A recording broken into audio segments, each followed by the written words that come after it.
One morning, Gregor Samsa woke up from uneasy dreams and found himself transformed into a giant insect. This is how Franz Kafka opens the Metamorphosis, and it is one of the most devastating metaphors in all of literature. Gregor does not panic about being a bug. He panics about missing work.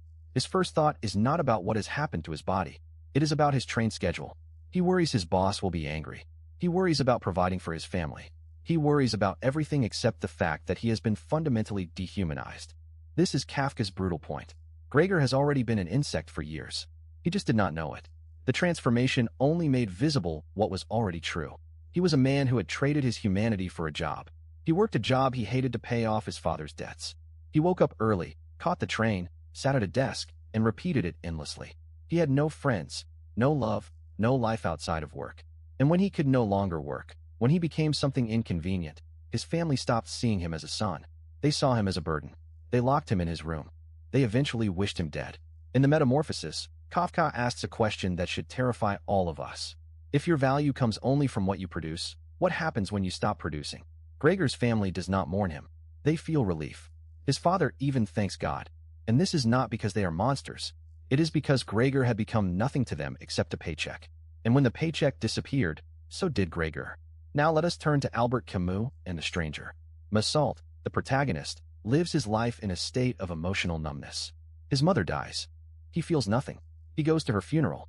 He notices the heat more than his own grief.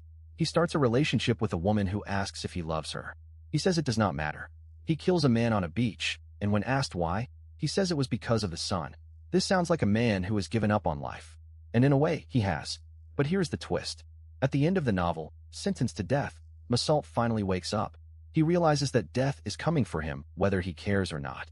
And in that moment, he finds something beautiful. He writes these words: I opened myself to the gentle indifference of the world. Finding it so much like myself, I realized that I had been happy, and that I was happy still. This is Camus' philosophy of the absurd. Life has no inherent meaning. The universe does not care about you. And that is not a reason to despair. That is a reason to live, right now, on your own terms. Both Gregor and Massault arrive at the same realization too late. Gregor dies alone in his room, an apple rotting in his back, having never lived a single day for himself.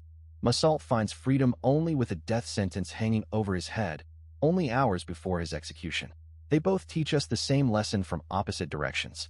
Gregor shows us what happens when you live for others. Massault shows us what happens when you live for nothing. Both paths lead to the same destination, a life unlived. The truth is uncomfortable. Most of us are more like Gregor than we want to admit. We trade our hours for money. We postpone joy for some future that never arrives. We tell ourselves we will live later, after the promotion, after the debt is paid, after retirement. But what if later never comes? What if you wake up one day, like Gregor, and realize you spent your entire life being a bug, crawling through days that were never truly yours? Kafka and Camus are not telling you to quit your job and live on a beach. They are asking you to notice. Notice what you are trading your life for. Notice who benefits from your endless work. Notice whether your relationships would survive if you stopped being useful. Gregor's family loved the provider, not the person. When he stopped providing, their love evaporated. That is a terrifying thing to confront. But it is better to know now than to find out too late. So here's the question both books leave you with. Are you living, or are you just working? Are you a person, or are you a function? And if you disappeared tomorrow, would anyone miss you for who you are? Or only for what you did?